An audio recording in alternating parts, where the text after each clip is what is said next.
Yeah, and the system is take less standardized tests, there's less stress. Initial thoughts is that Aidan is a tough case.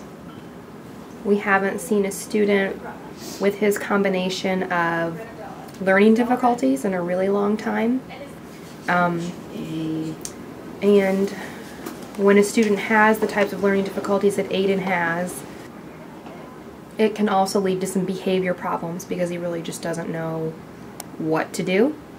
So then it turns into behavior, and then it's hard to figure out, is it that he's not learning, or is it that the behavior is blocking the way? What is it? So he's just a difficult case for those reasons. Also because any student that comes in to us needs us, and he, you know, is a couple of grade levels behind his current grade level, and filling that gap is hard.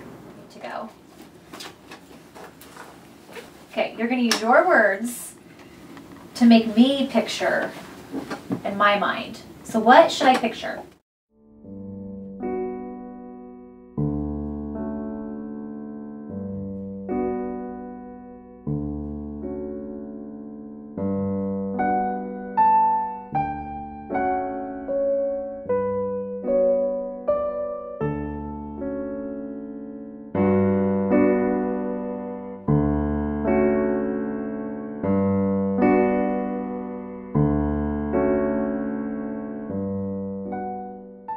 He was so frustrated at school, not being able to do the work, not being able to keep up with the other kids, and getting some not so nice comments from other kids made the behavior worse.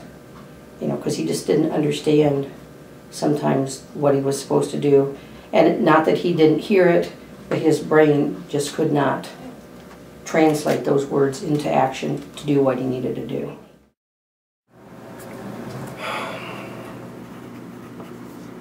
December 6th, 2 o'clock. Mark A. Thomas. Known noun. Tiger. Did not complete / begin. Aidan took clock down and dropped it on the floor, then turned off the lights, closed the door, and ran down the hallway. When I looked for him, he went back and closed the door. Jessica then talked to him about behavior, and especially gum chewing, and working with me. Aidan continued to ignore my questions and to choose to be distracted by file and pencils. I took away file, flashlight, paper, timer, highlighter, pencil. Let me picture. Picturing stinks. Tell me what's on this. Tell me. I want to see what that does. Aidan, come here. I'll shrink myself. What is that? My shrinking pace. I don't care. Why not? Because you stoops. I shrunk.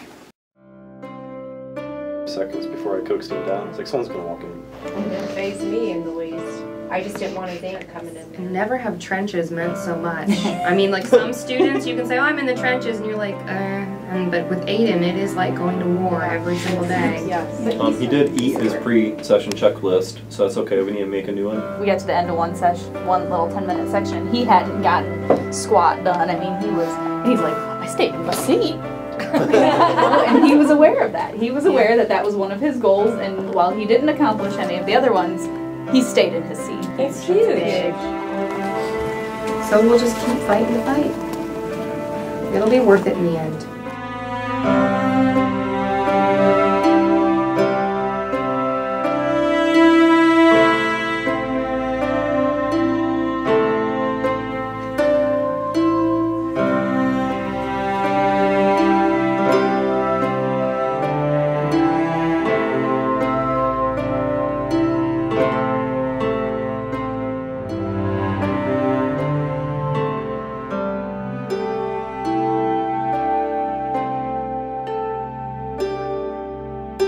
Let's say goodbye to Lon. See ya.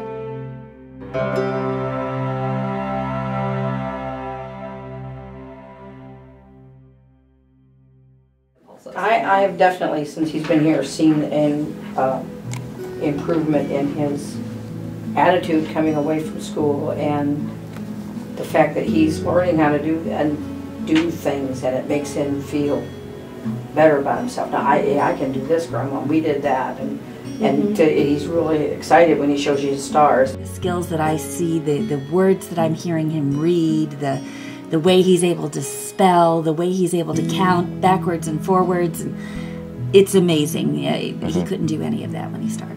Sending him here was one of the best decisions we've made for him. It's helped him tremendously.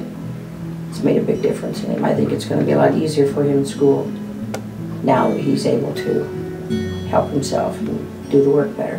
When I look at Aidan and I look at his progress in session and I look at his progress emotionally or behaviorally, I look at this as the first step in a long journey for Aidan.